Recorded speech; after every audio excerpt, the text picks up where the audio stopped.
UP board class 10th subject math exercise 4.2 चल रही थी। इसका क्वेश्चन नंबर 3।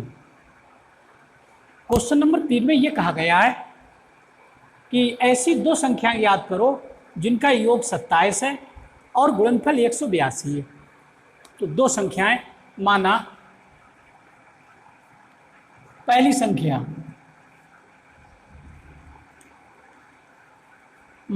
संख्या x है और माना दूसरी संख्या y है।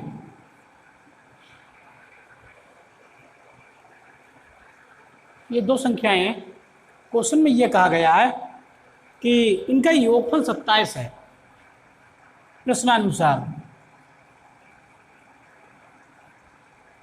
इनका योग x प्लस वाई, दोनों का योग 27 है। यहाँ से अगर y का मान निकालना चाहें तो y हो जाएगा 27 माइनस एक्स। x इधर पहुँच जाएगा, तो जहाँ पर y लिखा था हमने, ये y का मान भी आ गया। y का मान हो गया 27 माइनस एक्स। तो ये दो संख्याएं आ गई, एक संख्या x ये और दूसरी संख्या 27 माइनस एक्स है। दोनों संख्याएं आ गई। करें इनका गुणनफल।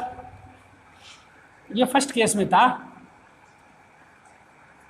सेकंड केस में इन्होंने बोल दिया है कि इनका गुणनफल x का और y का गुणनफल 182 है। तो मैंने दोनों की गुणा 182 लिख दी। ये कहा गया है क्वेश्चन में। तो क्वेश्चन में संख्याएं याद करा रहे हैं। तो यहाँ से x तो ऐसा ही, y के स्थान पे वैल्यू पुट कर दे रहा हूँ। y बराबर 27 माइनस एक्स। ये y का मान 27 माइनस एक्स y के स्थान पर बराबर 182। तो x की 27 की गुणा हो जाएगी 27x, x की multiply x square is equal to 182।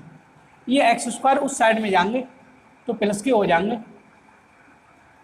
27x भी उस साइड में ले जा रहा हूँ तो माइनस के 27x हो जाएंगे और प्लस के 182 तो उधर थे ही, बराबर 0। इस साइड में कुछ नहीं बचा। इस साइड के जो दोनों पद थे, ये दोनों पद उधर ले गए, एक्स स्क्वायर प्लस का हो गया और ये 27x उधर जाके माइनस के हो गए। ये हो गए माइनस के इक्वल टू 0। अब हमें इसके फैक्टर करने हैं 182 के। हमें ऐसे गुणनखंड ढूंढने हैं, दो संख्याएं ढूंढनी है जिनकी गुणा 182 हो और उनका जोड़ 27 आए निकल कर। तो मैं 182 का फैक्टर अलग कर दे रहा हूं। यहाँ से 2 नियम 18, 2 एकम 2, 7 से कट जाएंगे, 7 एकम 7, 7 तियां 21। तो संख्याएं आ जाएंगी आपकी 7 दूनी 14। इस 182 गुणनखंड आ गए निकल के।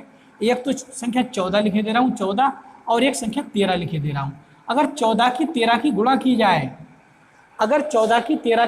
जाए, तो 182 आ जाएगी। ये 14 तियां 42 और 14 कम 14 और 4 18, इन दोनों गुणा आ गई 182। और ये चिन्ह अगर बीच में लगा दिया जाए, इससे कोई मतलब नहीं है अभी, इस चिन्ह से मतलब ये अगर इनके बीच में लगा दिया जाए, ये वाला चिन्ह लगा दिया जाए, तो इनका जोड़ 14 और 13 27 हो जाएगा। तो हमारे लिए यही संख्याएं कामयाब भी की ओर ले जाएंगी, क्योंकि इन्हीं संख्याओं के द्वारा ये हल होगा, समीकरण हल होगा। तो ऐसे गुणनखंड आप लोगों ने पिछले क्लासों में पढ़ रखे हैं। यही कामयाब संख्याएं हैं। वैसे तो इसके गुणनखंड और भी हो सकते थे, लेकिन हमें ऐसी दो संख्याएं ढूंढनी थी जिनका योगफल 27 हो जाए और जिनकी गुणा 182 हो जाए। तो वो संख्याएं यही तो होंगी। इनके अलावा संख्याएं तो बहुत होंगी, लेकिन किसी का योग नहीं हो पाएगा इतना 27, तो हमारा काम चलेगा नहीं। तो ये चीज़ अब आपकी समझ में आ गई होगी सही करके। मैंने ऐसे गुणनखंड प्रत्येक क्वेश्चन में संख्याओं को निकलवा के बताया है, और आप लोग थोड़ा और प्रयास करेंगे तो आप भी संख्याएं निकालना सीख जाएंगे। ऐसी कौन सी संख्याएं होंगी?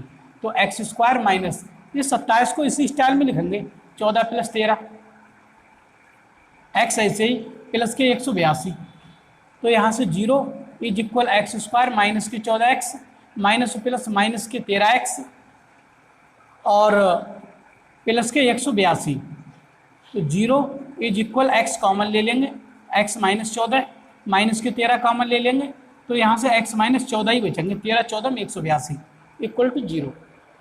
तो यहाँ से ये दोनों कॉमन है, x माइनस 4 0 तो ऐसा ही x माइनस 4 नहीं, x माइनस 14। तो x माइनस ये 14 दोनों में कॉमन है, तो यहाँ से x माइनस 13 बचेगा बराबर 0। एक बार इससे 0 कर देंगे, x माइनस 14 बराबर 0, x माइनस 14 बराबर 0, तो x का मान यहाँ से 14 आ जाएगा निकल के। एक बार x माइनस 13 बराबर 0 कर देंगे तो x का मान 13 आ जाएगा निकल के। x के दो मान आए क्योंकि क्वाड्रेटिक इक्वेशन थी, द्विघात समीकरण था, तो दो मान तो आएंगे ही दो घात वाली समीकरण में। x के दोनों मान आ गए, यही तो मूल कहलाते थे। हाँ, ये मूल कहलाते थे। तो करें संख्याएं याद करो, तो यहाँ लिख देंगे अतः संख्याएं।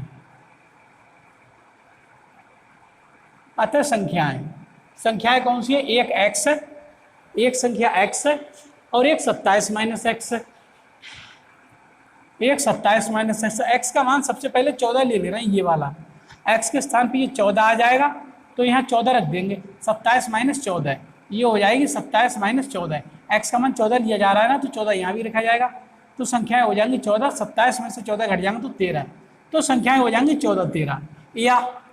या ऐसा भी हो सकता है। संख्याएं कौन सी होंगी? देखो ध्यान दें, संख्याएं हमारे पास एक x है और एक 27 माइनस x है। अब की बार में मैं x का मान 13 लेके देख रहा हूँ, तो 13 x के स्थान पे यहाँ 13 लिख देंगे, तो यहाँ 13 रखेंगे, तो 27 में से 13 जाएंगे तो 14, तो संख्याएं 13 14 होंगी। लौट कर यही संख्याएं आ रही हैं, या तो 14 13 आएंगी या 13 14 आएंगी, लेकिन संख्याएं यही रहेंगी। तो ये हमारी संख्याएं निकल गई। ये क्वेश्चन समाप्त हुआ। तो मैं समझता हूँ ये क्वेश्चन अब आप लोग भी समझ में आ गया होगा। इस वीडियो में इतना ही। वीडियो को लाइक कर दें, चैनल को सब्सक्राइब कर लें और मेरे द्वारा पढ़ाई वीडियो को यार दोस्तों में भी शेयर कर दिया करो, जिससे गरीब और कमजोर वर्ग के बच्चे भी इस निःशुल्क, सस्ती और मुफ्त शिक्षा से लाभान्वित हों तथा भविष्य में एक अच्छे गणित छात्र के रूप में जाने जाएं। इस वीडियो में इतना ही। धन्यवाद।